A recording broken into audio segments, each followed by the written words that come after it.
कि आज भी हमें सत्संग और कीर्तन का परम लाभ प्राप्त हो रहा है।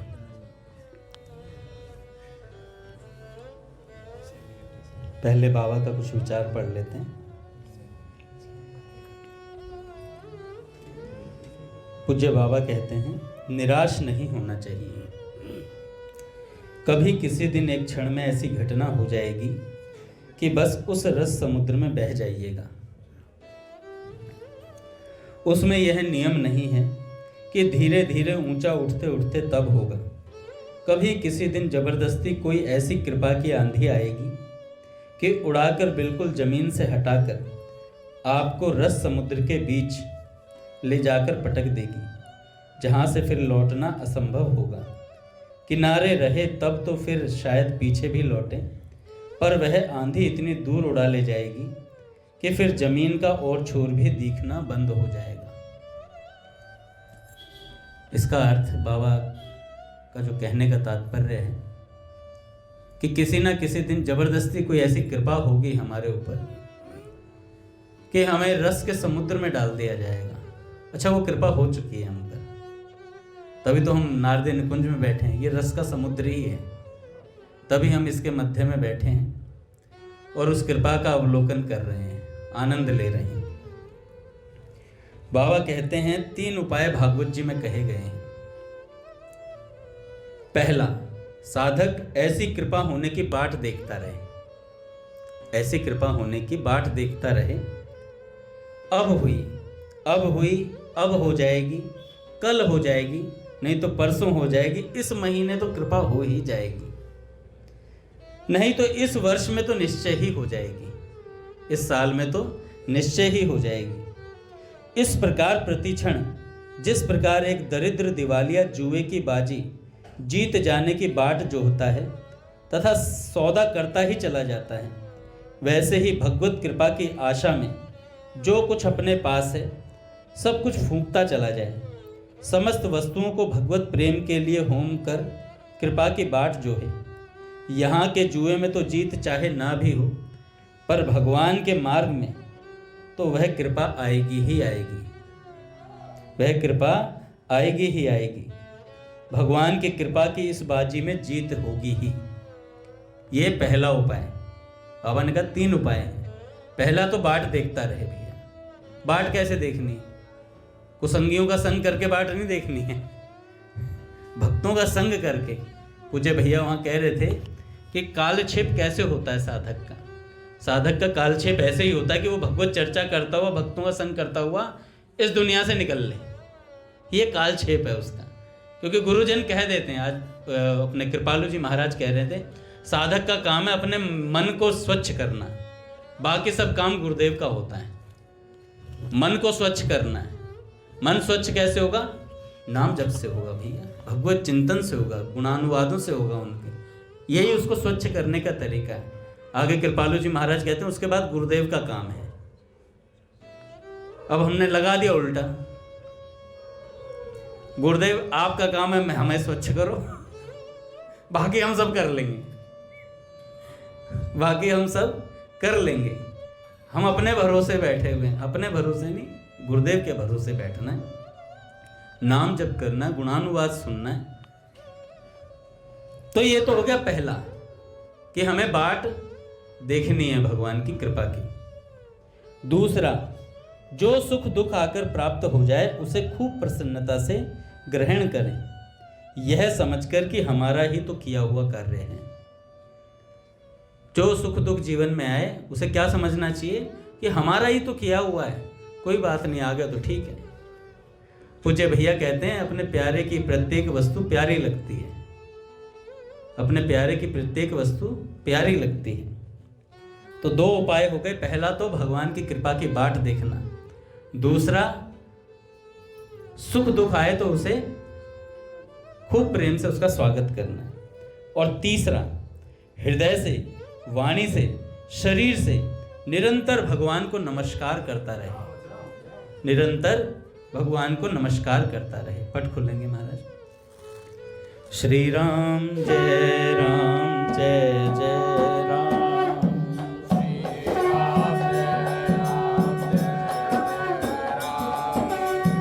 श्री राम जय राम जय जय राम। श्री राम जय राम जय जय राम। श्री राम जय राम जय जय राम। श्री राम जय राम जय जय राम। जय जय श्यामा जय जय श्याम।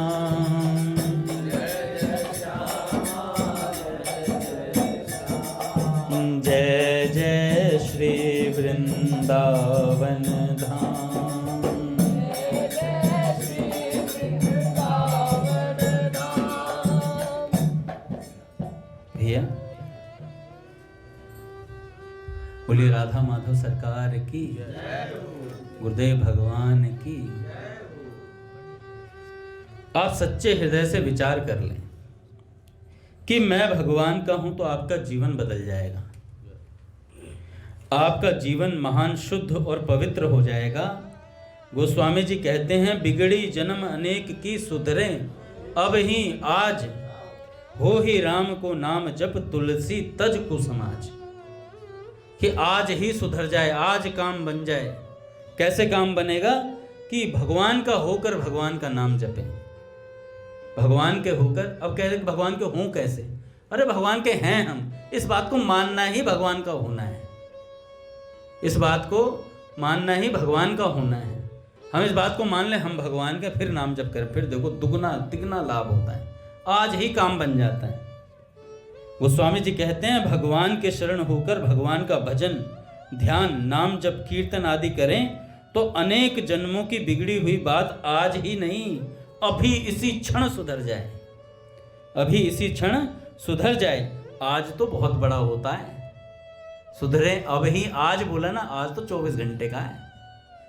वो समझ कह रहे अभी इसी क्षण सुधर जाए।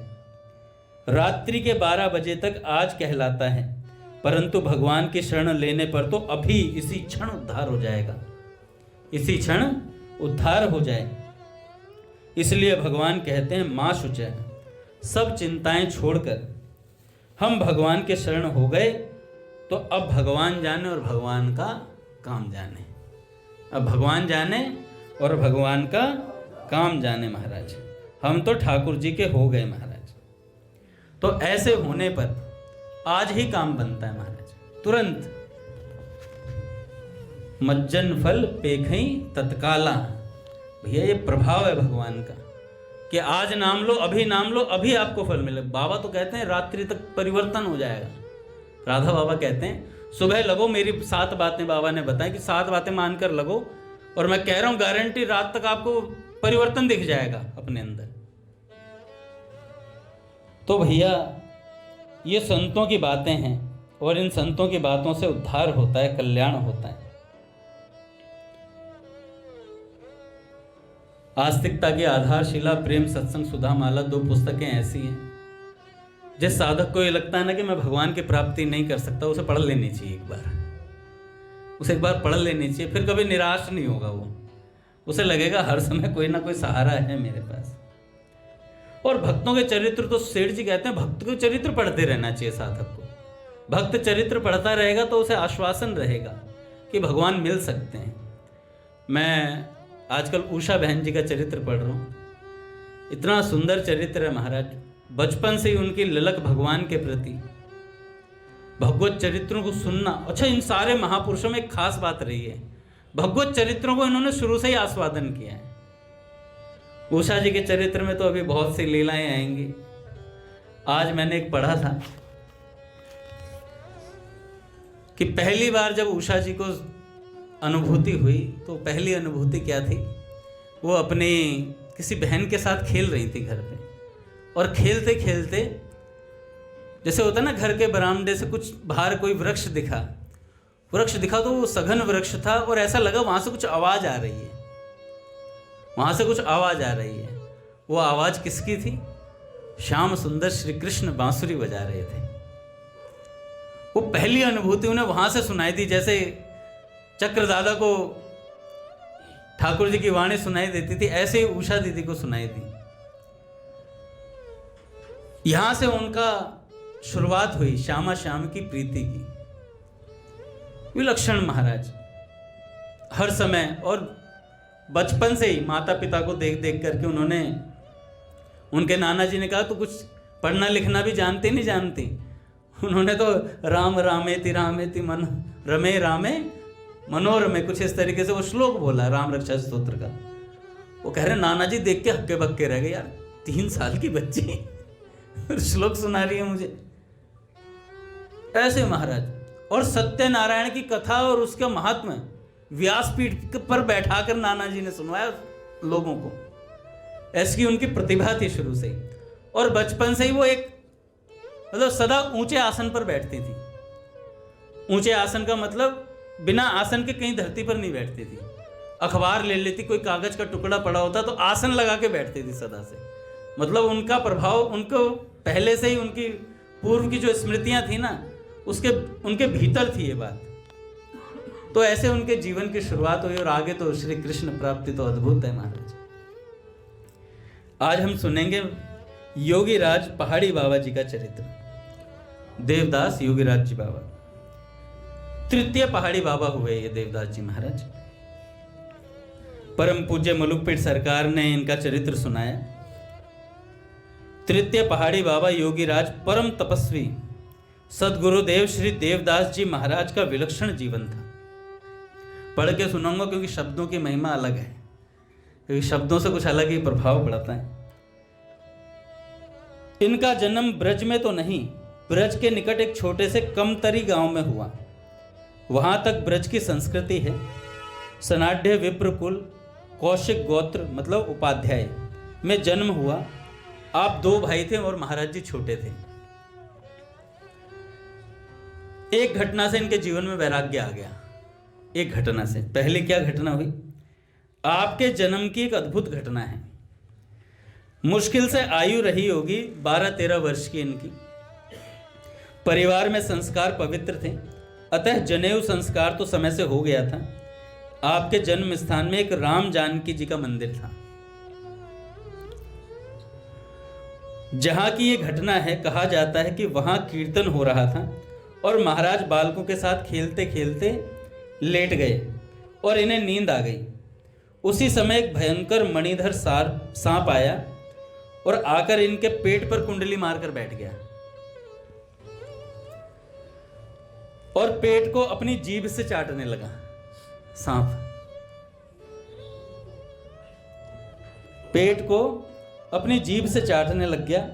उसके ठंडे ठंडे स्पर्श से और चाटने से आपकी आंख खुली। पहाड़ी बाबा की आंख खुली और देखते ही तो एकदम बोलती बंद हो गई। भला कौन बोल सकता है ऐसी स्थिति में कि सांप छाती पे बैठा हो, आवाज निकलेगी? यहां तो घर में पता लग जाए सांप बैठा कहीं तो आवाज नहीं निकले। तो देवदास बाबा ने देखा पेट पर बैठे हुए हैं और सांप चाट रहा है। भाई उसकी आवाज को सुनकर लोगों का ध्यान गया। तुरंत परिसर खाली हो गया। गाने बजाने वाले लोग ढोलक और हारमोनियम छोड़ के सब भाग गए सब भाग गए। अच्छा, महाराज जी के पिताजी भी वहां थे, मौजूद थे। मंदिर में कीर्तन चल रहा था। उनको गाने बजाने का शौक था। वो भी घर भाग गए बेटे को छोड़ के वो भी घर भाग गए बेटे को छोड़ के। बाबा कहा करते थे, देवदास बाबा, उसी समय से मुझे ज्ञान हो गया कि ये संसार किसी का नहीं है। ये सर्प नहीं, ये साक्षात काल है। सारी सृष्टि को यही निगल रहा है और मानव शरीर का फल तो भगवान का भजन है। काहे रघुनाथ जी आपके मंदिर में हम पड़े हैं। काल मेरी छाती पर बैठा है और नाभि को चाट रहा है। सांप जो था नाभि को चाट रहा है। यदि आप हमें जीवन देंगे, महाराज जी ने प्रार्थना करी भगवान से उसी समय राम जी के मंदिर में, कि आप हमें जीवन देंगे तो फिर बचा हुआ जीवन हम आपके चरणों में ही न्यौछावर कर देंगे। केवल भजन करेंगे, दूसरी प्रवृत्ति नहीं करेंगे। ऐसा मन में संकल्प करते ही उस नाग ने चाटना बंद कर दिया और दाहिने कंधे की ओर से उतरा। महाराज जी तो लेटे ही थे। सिर के ऊपर पूरा फन फैलाकर उसने छाया की और फिर उनके चरणों की ओर से होकर पूरी परिक्रमा की। उस नाग ने देवदास बाबा की पूरी परिक्रमा करी जब वो आगे गया तो महाराज जी उठ के खड़े हुए। उसी क्षण संसार से इतना तीव्र वैराग्य हुआ कि अब माता पिता भाई मित्र किसी के प्रति अनुग्रह माया ममता रही ही नहीं। एकदम समस्त संसार के प्रति उदासीनता आ गई और अपने आप भीतर से राम नाम जप होने लग गया। संसार से वैराग्य हो गया तत्काल। आपके पिताजी स्वयं पंडित थे, ठीक करने की कोशिश की, नहीं हुआ तो गौरमी में एक बहुत अच्छे शास्त्री जी थे, ज्योतिष के बड़े विद्वान थे, उनके पास ले गए। सारी घटना सुनाई तो गौरमी के शास्त्री जी ने इनका जन्मांक देखकर और मंदिर के सर्प की बात को विचार करके कहा, ये बालक यति सम्राट योगी राज महान योगी और महान तपस्वी बनेगा। उनके पिताजी लेकर के गए ना उन्हें, तो संत समुदाय में राजाधिराज के समान यह गरिमा प्राप्त करेगा। महाराज जी का भाव और पुष्ट हो गया इस बात को सुनकर के। अब तो साधु बनना ही है। अपनी ओर से बोलना बंद कर दिया। लोग सोचते थे कि सांप के चाटने से बोलती चली गई है। लोग क्या सोचते थे, सांप ने चाट लिया इसलिए बोलती बंद हो गई है इनकी। ऐसे डर के मारे किसी की जब घबराहट से होता है कि आवाज़ चली जाती है, तो उन्होंने सोचा घबराहट से आवाज़ चली गई है। आपने इच्छा से बोलना बंद कर रखा था। एक दिन कुछ समय बाद सहज वैराग्य हुआ, फिर भाग चले और घर से निकलकर ट्रेन में बैठकर जगन्नाथपुरी पहुंच गए। वहां जगन्नाथ जी का महाप्रसाद तो सबको मिलता ही है, वहीं पड़े रहते और आसपास कहीं भी लेट जाते थे। कभी कभी बहुत ध्यान से महाराज जी सुनाते थे कि एक बालक हमें रोज मिलता था। महाराज जी सुनाया करते थे पहाड़ी बाबा कि एक बालक हमें रोज मिलता और हमको 2 पैसा देता था। 2 पैसे में एक बड़े दोना भर के काजू मिलता था उस समय। अब वो पैसा मिलते ही आप तुरंत बाहर से काजू खरीद लेते थे दोने में, जगन्नाथ जी को अर्पित करके प्रसाद पा लेते। काजू बादाम का 1-1.5 महीने तक यही क्रम चलता रहा। एक दिन अकस्मात चित्त में बहुत विक्षेप हो गया। वहां एक वृद्ध महात्मा से हमने पूछा कि अब भजन में विक्षेप हो रहा है बहुत ज़्यादा। पहाड़ी बाबा सरकार ने जगन्नाथपुरी में एक संत से पूछा कि कई दिनों से भजन में विक्षेप हो रहा है, तो उन्होंने कहा कि बिल्कुल मन नहीं लग रहा है, क्या कारण है। तो उन महात्मा ने कहा, तुम्हारी माता जी जो है ना वो मरणासन्न है और तुम्हें याद कर रही हैं, तुम्हारे वियोग में मृत्यु शैया पर पड़ी हैं और तुम्हारे बराबर चिंता कर रही हैं, तुम्हारे लिए रो रही हैं, इसलिए तुम्हारा भजन में मन नहीं लग रहा है। और उसकी मृत्यु के पूर्व तुम्हें उसके निकट जाना ही चाहिए, माँ की एक इच्छा पूर्ण करनी चाहिए। तब आप वहाँ से चलकर पधारे और आकर के अपने माँ का दर्शन किया। माँ बिल्कुल सूख के कांटा हो गई। लोगों ने बताया कि वह कुछ खाती पीती नहीं, खाली बस रोती रहती है। 2 महीने से ऊपर हो गया। तब महाराज जी को भी रोना आ गया। मैया के प्रेम को देख करके आपने मैया को फिर प्रेम से खिलाया। आज मैया ने कुछ थोड़ा सा अन्न ग्रहण किया, बहुत प्रसन्न हुई और बोली, मैं मर जाऊं तो तू चले जाना भजन करने, मैं मर जाऊं तो तू चले जाना भजन करने। वह धीरे धीरे ठीक होने लगी, शरीर में शक्ति आने लगी, प्रसाद पाना भी मैया ने शुरू कर दिया और 8-10 दिन बाद ही उसको तेज बुखार आया और उसी में वो चली गई भगवत धाम। ठाकुर जी को जिसको अपनी ओर लेना चाहते हैं, ठाकुर जी कैसी लीला करते हैं। मैया का संस्कार हुआ और महाराज जी जिस दिन मैया की 13वीं हुई, भंडारा हुआ, उसी रात को घर से निकल गए और गए सीधे वृंदावन। वृंदावन में टोपी कुंज के महाराज जी थे एक, परम पूज्य भक्तमाली श्री माधवदास बाबा जी। इन माधवदास बाबा जी से बहुतों ने भक्तमाल सीखी। ज्यादातर संतों ने इनसे ही भक्तमाल का अध्ययन किया हुआ है। सिद्ध पुरुष थे ब्रजमंडल के। उनके पास महाराज जी पहुंचे और रहने लगे।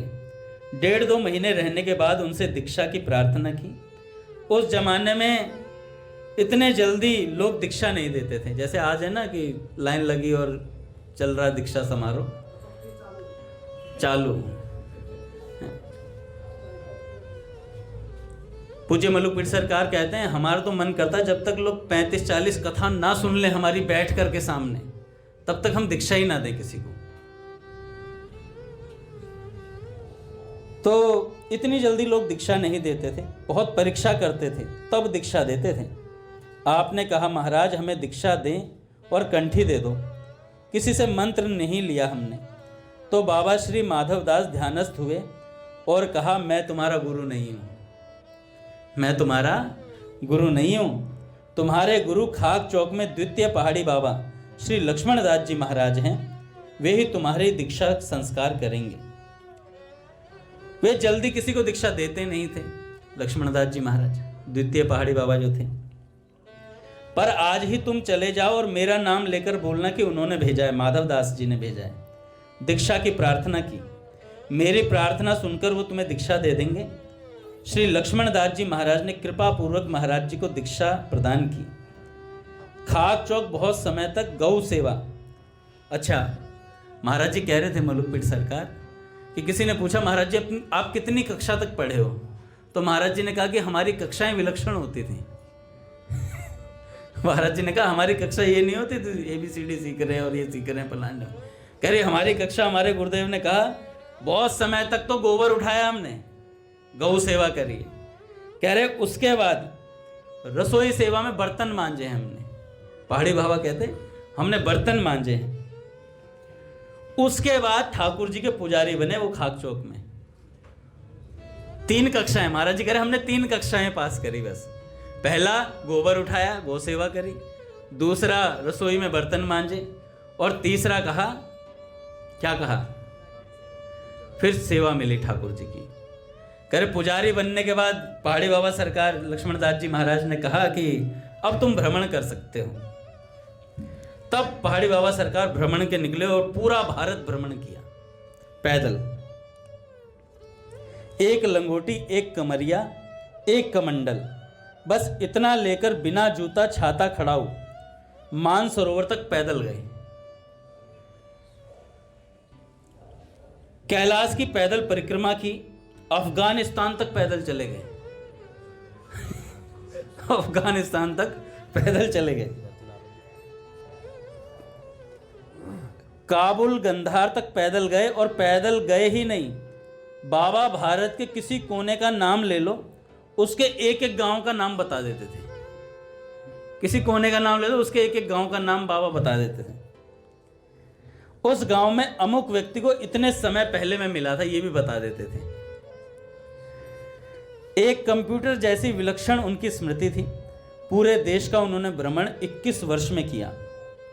रोटी मांग के नहीं खाते थे, चुटकी आटा मिल जाता उसी की एक टिक्कड़ बना लिया, और वो भी पूरे दिन में 1 बार बस। गाजीपुर में गंगा किनारे एक महान तपस्वी संत थे, बड़े योगी राज थे।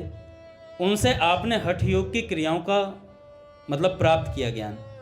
प्राणायाम में बहुत कुशलता प्राप्त की, सभी आसन आपको सिद्ध हो गए। लेकिन अभी भी मन में प्रसन्नता नहीं हुई, क्योंकि महाराज जी जो चाहते थे वो उन्हें अभी मिला नहीं था। देवदास जी बाबा उनको भी मिला नहीं था। खाक चौक के महंत पद पर बैठने के बाद अपने गुरु भाई को सेवा संभलाकर बिना किसी को बताए अकस्मात फिर खाक चौक से चल पड़े भजन और तपस्या के लिए। गुरुजी ने खाक चौक संभला दिया था, मलुकपीठ सरकार कह रहे थे, पर उन्हें रुचा नहीं। उन्होंने कहा यार ये चीज़ थोड़ी करने आया था मैं कि महंत बन जाऊंगा, मुझे जो चीज़ चाहिए वो मिल नहीं रही है अभी। तो उन्होंने अपने गुरु भाई को दे दिया कि आप संभालो, मैं आता हूँ। निकल पड़े भजन तपस्या के लिए। मन में भाव बना और उज्जैन को चले। पैदल पैदल चलना था। चलते चलते पहुँचे देवास के निकट जंगल में एक शिवालय था, बहुत पुराना शिव जी का मंदिर। जंगल में ही उस शिवालय में आप लेट गए। बहुत थके हुए थे। जैसे ही लेटे थोड़ी नींद लगी होगी कि अकस्मात किसी महापुरुष ने आपकी जटा पकड़ के आपको सोते हुए उठा दिया और उठाकर बिठा दिया। आपने जैसे ही नेत्र खोले तो इतना प्रकाश कि नेत्र चकाचौंध से भर गए। उस प्रकाश में अखंड विभूति धारण किए हुए डमरू और त्रिशूल लिए भगवान शंकर साक्षात प्रकट हो गए। मेरे सिर पर हाथ रख के बाबा कहते हैं कि जा बच्चा, तेरा कल्याण होगा, यहाँ से उत्तर दिशा की ओर चला जा, जो तू पाना चाहता है वो तुझे मिल जाएगा। यह कहकर अंतर्ध्यान हो गए। आपने निश्चय किया, जब तक मन को पूरी तरह संतुष्टि देने वाले कोई महान सिद्ध पुरुष नहीं मिलेंगे, तब तक मैं उत्तर दिशा में जाता रहूंगा। चल पड़े। मार्गशीर्ष का महीना था, ठंड काफी हो जाती है। इस महीने में तो उन्होंने देखा कि एक छोटा सा बालक 5-6 साल की उम्र होगी, एकदम नंगा, सामने से आता हुआ दिखाई पड़ा। महाराज जी कहते थे कि हमको बड़ा आश्चर्य हुआ, इतनी ठंड में नंगा घूम रहा है। हो सकता है जंगल का बालक हो या गरीबी आई हो, लेकिन अकेले नंगा कैसे घूम रहे हैं। महाराज जी ने उससे पूछा, बालक, यहाँ आसपास में कोई जंगल में संत रहते हैं? वो बालक हंसकर बोला कि बाबा, ऐसे संत रहते हैं कि मिट्टी छू दें तो मिश्री बन जाए। और ये कहकर वो बालक अंतर्ध्यान हो गया। आप आगे बढ़े तो संत परमहंस स्वामी श्री रामानुज दास जी महाराज आपको दिखाई पड़े। शरीर पर केवल एक कोपीन मात्र थी। जटा इतनी विशाल थी कि चमेली के झाड़ पर चमेली के झाड़ पर फैलाई गई थी, इतनी लंबी जटाएं थी। और बाबा बैठे थे धूनी पर। जैसे ही आपने प्रणाम किया, उन्होंने कथा कहनी आरंभ की। पूज्य देवदास बाबा की पूरी जीवनी बता दी कि तुम यहां से ऐसे से घूम के आए हो, उज्जैन में शंकर जी के दर्शन हुए, और ऐसे ऐसे तुम यहां पर चलकर आए हो। सारी घटनाएं उन्होंने सुना दी और यह भी कह दिया, तुमको मार्ग में भगवान शिव का दर्शन प्राप्त हो चुका है उज्जैन में, लेकिन एक भूल तुमसे अब हो गई है। बोले, जो नंगा बालक मिला था ना, वो साक्षात श्री सनत कुमार जी थे। वहीं चरण पकड़ लेते तो तुम्हारा काम वहीं बन जाता। यहां आने की आवश्यकता नहीं पड़ती। तुम उन्हें पहचान नहीं सके, कोई बात नहीं, स्नान करो। बस स्नान करके मुझे सामने बिठाया। मुझे जो मिलना चाहिए था वो मुझे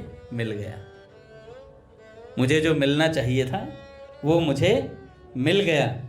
ऐसा कहकर के महाराज श्री भावुक हो जाते थे पूज्य देवदास बाबा। गुरुजी परमहंस जी महाराज ने आदेश दिया कि तुम चित्रकूट में जाकर साधना करो। चित्रकूट में जहाँ प्रमोद वन का क्षेत्र है, वहाँ आपने रहकर साधना की। उस क्षेत्र में भालू, शेर ये सब घूमते थे। जंगल में तो बेर और कैंथा खा करके भजन किया। वह एक दिन कोई आया और मटकी भर के आटा दे गया और कुछ नमक दे गया, पर खा नहीं पाए। उसी बीच में एक घटना घट गई। क्या घटना घटी? जैसे ही ध्यान में बैठे तो एक महात्मा ने मेरे सिर पर हाथ रखा, ऐसे हिलाया और मेरा ध्यान खुल गया। मैंने देखा तो सामने एक अत्यंत तेजस्वी ऋषि, जिनके मस्तक पर बहुत विशाल जटाएं, एक लंगोटी मात्र शरीर पर है और अधर में खड़े हैं। उन्होंने कहा, बच्चा, यहाँ नहीं, तेरी भजन में सिद्धि तो तेरे गुरु स्थान में होगी। जा, वृंदावन चला जा। कह के वो अंतर्ध्यान हो गए। आपने फिर अपने मन को अंतर्मुखी करने की कोशिश करी, फिर ध्यान में चले गए। थोड़ी देर बाद वे महात्मा फिर आए, फिर उठा दिया। सुनता नहीं, चला जा वृंदावन। वहां ठाकुर जी की सेवा में बहुत परेशानी हो रही है। आपने सोचा कहीं नहीं जाना, यही भजन करना है, क्योंकि हमारे सिद्ध गुरु जी ने कहा था कि चित्रकूट में जाओ और भजन करो। रात्रि को फिर ध्यान में बैठे तो फिर से वे संत आ गए। अब की बार तो ध्यान में ही नहीं जाने दिया। बोले, जाके दिखा तू ध्यान में। बोले, मैं तीसरी बार आया हूं, तुम हमारी बात ध्यान से नहीं सुनते हो। जाओ, वृंदावन चले जाओ, गुरु स्थान में सेवा करो भगवान की। अब मेरी समझ में आया कि कोई सिद्ध पुरुष हैं, तो मैंने प्रणाम करके कहा, आप कौन हैं महाराज? तो उन्होंने कहा, मैं महर्षि अत्रि हूं। इस समय तुम्हारे गुरु स्थान में तुम्हारे गुरु भाई बहुत कष्ट में हैं। ठाकुर जी की सेवा पूजा अव्यवस्थित हो रही है। वहीं जाकर भजन करो, वहीं सिद्धि मिलेगी। तब आप जंगल में वो एक मटका आटा छोड़कर चल दिए और ग्वालियर आए। अंग्रेजी शासन था उस समय। महाराज जी को ग्वालियर में कुछ भेंट मिल गई, वो लेकर वे फिर वृंदावन आए।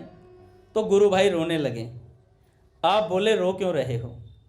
बोले, आप जब से गए हैं साल भर के करीब होने को आई है।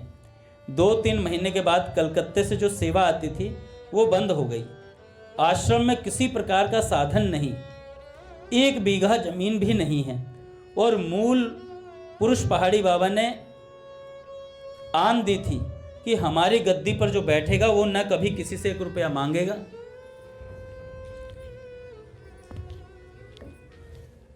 तो महाराज जी ने कहा कि भैया अन्न का 1 कण भी नहीं है। गुरु भाई ने कहा, महाराज जी कहते थे कि कुछ अब हमने दिया, उससे कुछ आटा दाल चावल आया, और कुछ पैसा था उसकी जलेबी भी आई।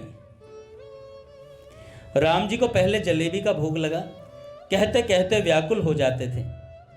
बोले, इसी वृंदावन में श्री नारद, शुक व शनकादिक ऋषि आदि घूम रहे हैं। अधिकारी जीवों को उनका दर्शन होता है। एक दिन हमने पूछा कि महाराज जी आप आरती के बाद बहुत देर तक ऐसे नीचे किए बैठे रहते हो? तो बोले, बच्चा मैं अपनी बात किसको बतलाऊं?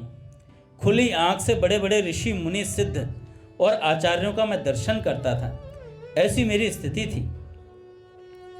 कई बार खाक चौक में मंदसौर जिले के एक महंत आते थे, उनका नाम था भले बाबा, क्योंकि वे बात बात में भले शब्द का अधिक प्रयोग करते थे, अतः लोग उन्हें भले बाबा कहते थे।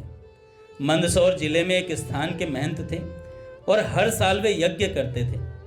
वहां प्रातः का भजन साधन समाप्त करके सेवा में लग जाते थे। संतों की सेवा और झाड़ू लगाने की सेवा भले बाबा करने लग जाते थे।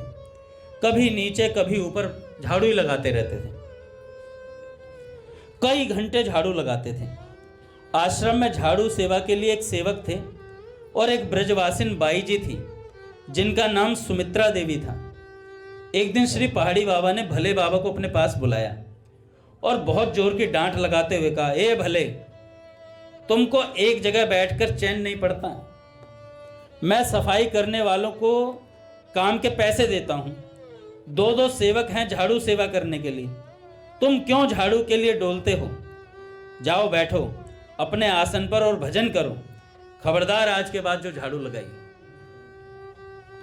अब भले बाबा गए भीतर, अपना आसन कमंडल आदि लेकर महाराज जी के पास आकर साष्टांग दंडोत प्रणाम किया और बोले, महाराज इस बालक के अपराध को क्षमा करना, अब मैं यहां से जा रहा हूं, लगता है दोबारा लौट कर नहीं आ पाऊंगा। पहाड़ी बाबा बोले, क्यों जा रहे हो भले? तुम तो पूरे सावन भादों ठहरते थे, फिर इस बार क्यों जाना चाहते हो? भले बाबा बोले, जब जवानी थी तब इसी खाक चौक में रसोई बनाते थे, बर्तन मांजते थे, अब तो बुढ़ापा है, अब और कोई सेवा हमसे बनती नहीं है, केवल थोड़ा बहुत झाड़ू लगा लेते थे। अच्छा, थोड़ा बहुत झाड़ू देखो सुबह से शाम तक, ये थोड़ा बहुत नहीं, यहाँ तो 15 मिनट अगर श्यामाचरण से झाड़ू लेके लगाने लग जाएं तो 3 मिनट बाद ही, यार मेरी कलाई में दर्द हो रहा है, तू ही कर ले थोड़ी देर, सांस फूल जाती है। और भैया को बता देना, मैं 5 मिनट लगा के गया था, नहीं तो दादा कैमरे में देख ही रहे होते, मैसेज कर, दादा एक बार देख लो मैं सेवा कर रहा हूँ कैमरे में से चेक कर लो। तो उन्होंने कहा, अब और कोई सेवा हमसे बनती नहीं है, केवल थोड़ा बहुत झाड़ू लगाने की सेवा हो सकती है, वही कर लेता हूँ, बिना सेवा के प्रसाद नहीं पा सकता मैं यहाँ पर, सेवा करूँगा तभी पाऊँगा, और बिना प्रसाद पाए शरीर कैसे चलेगा? आप मुझे झाड़ू लगाने नहीं दोगे, प्रसाद मैं पाऊँगा नहीं, और बिना प्रसाद पाए शरीर चलेगा नहीं। आपने सेवा के लिए ही मना कर दिया, इसलिए अब मैं यहाँ नहीं आऊँगा। और ऐसा कहते कहते रोने लग गए। श्री पहाड़ी बाबा बोले, ऐसे कैसे चला जाएगा? तट बक बक करता है, जाएगा कहता है, जाके दिखा अब मैं मना नहीं करूँगा, उठा ले झाड़ू उठा ले झाड़ू। शिष्य को बुलाया और कहा, ये भले बाबा का आसन और कमंडल उठाओ और अंदर रख दो, ये कहीं नहीं जाएगा। जैसे ही श्री पहाड़ी बाबा ने सेवा की आज्ञा दी, वैसे भले बाबा प्रसन्न हो गए। जिस समय की यह घटना है, उस समय भले बाबा की आयु 90 वर्ष की थी। उस समय भले बाबा की आयु 90 वर्ष की थी। श्री पहाड़ी बाबा कहते थे कि यही है सच्चे साधु, जो किसी भी अवस्था में सेवा का त्याग नहीं करते। संत सेवा, गो सेवा, स्थान सेवा जैसी बन सके करते रहते हैं। सच्चे साधु सेवा करने के लिए सदा तत्पर रहते हैं। अब देखो भैया, श्री जी की कृपा बताता हूँ। समय तो हो गया है, मैं सोच रहा हूँ 5 मिनट की बची है बस श्री जी की। आप खाक चौक में पुजारी थे, देवदास बाबा जो थे, तो पूज्य श्री लक्ष्मण दास जी महाराज बड़े सरल ब्रजवासी थे और पुजारी के प्रति प्रेम स्वाभाविक ही होता है। ठाकुर जी को लाड लड़ाते तो विशेष प्रेम होता है। तो बढ़िया मलमल की धोती महाराज को उन्होंने पुजारी होने के नाते दे रखी थी। जो अपने ये देवदास बाबा जिनका चरित्र चल रहा है ना, ये पुजारी थे खाक चौक में।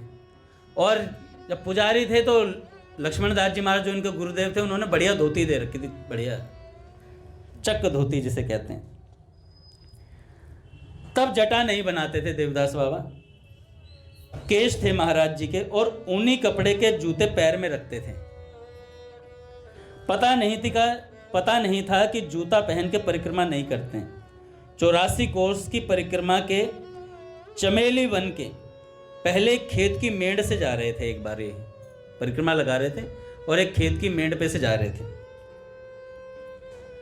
देखा तो 3 छोरियां बहुत जोर से हंस रही हैं और बोली हंस करके, कहां जा रहा है दूल्हा सा बन के? देवदास बाबा से बोला, कहां जा रहा दूल्हा सा बन के? आपको बड़ा खराब लगा कि ब्रज की कन्याएं भी कैसे स्वभाव की होती हैं। बताओ, मैं संत हूं, मुझे दूल्हा बता रही हैं। बहुत गुस्सा आया, पर उनसे क्या कहते ब्रजवासी लड़कियों से?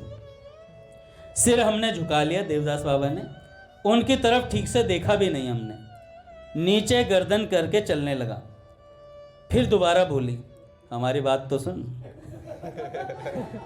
ऐसी चक मलमल की धोती है और पैर में जूता, साधु बनेगा?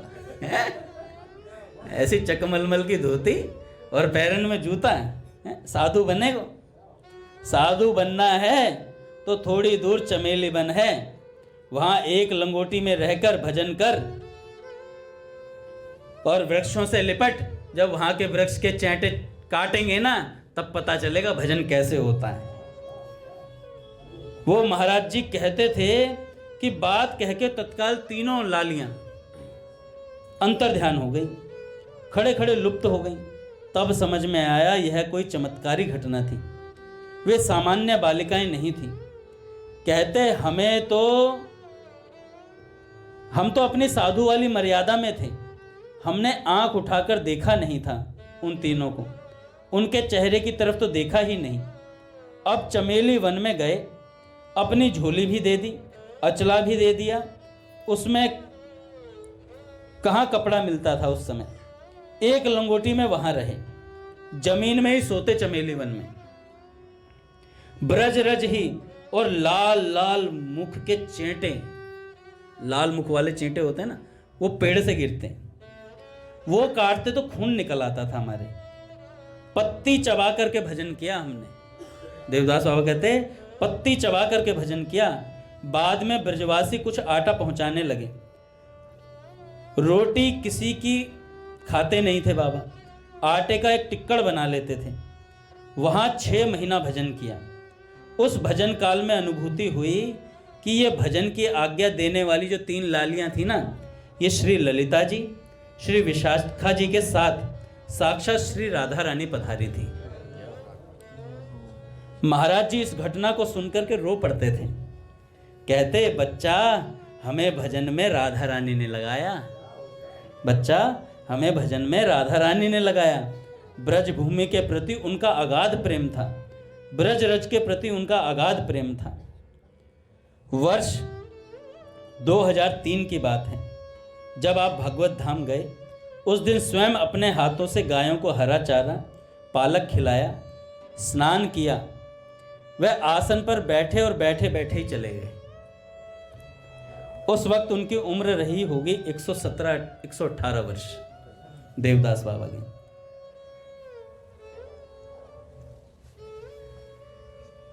बाबा के आश्रम में कोई बीमार पड़ता था ना, बाबा दवाई नहीं लेने देते थे। तो कहते कि क्या लें, तो बाबा कहते थे गोमूत्र पिलावे से 3-4 दिन गोमूत्र पिला। तो कहते बाबा गोमूत्र से कैसे बुखार ठीक होगा? तो बाबा कहते थे मैं तुम्हें खास बात बता रहा हूँ, शरीर में कोई भी बीमारी होगी तो वो मल एकत्रित होने के कारण होगी, उसके अलावा कोई कारण नहीं होता किसी भी बीमारी का। हम कह रहे हैं गोमूत्र पिलाओ, 3-4 दिन में 10 वस्त लगेंगे, ठीक हो जाएगा बंदा। किसी को बुखार चढ़ता, कुछ भी होता, गोमूत्र पिलावे से। तो मुल्क पीर सरकार कह रहे थे डर के मारे लोग बताते ही नहीं थे कि हमें बुखार है डर के मारे बताते ही नहीं थे क्योंकि 3-4 दिन गोमूत्र पीना पड़ेगा। बाबा पूछते कि ठीक हो? हाँ बाबा एकदम बढ़िया है, 102 बुखार है फिर भी बढ़िया है, कि गोमूत्र ना पीना पड़े। तो ऐसा अद्भुत वैराग्य देवदास बाबा का, पहाड़ी बाबा सरकार का रहा। हमें तो ये सब नहीं पीने को पड़ रहा है, हमें तो शाही पनीर खा रहे हैं भैया। तो बोलिए भक्तवत्सल भगवान की जय। आरती कर लेते हैं महाराज।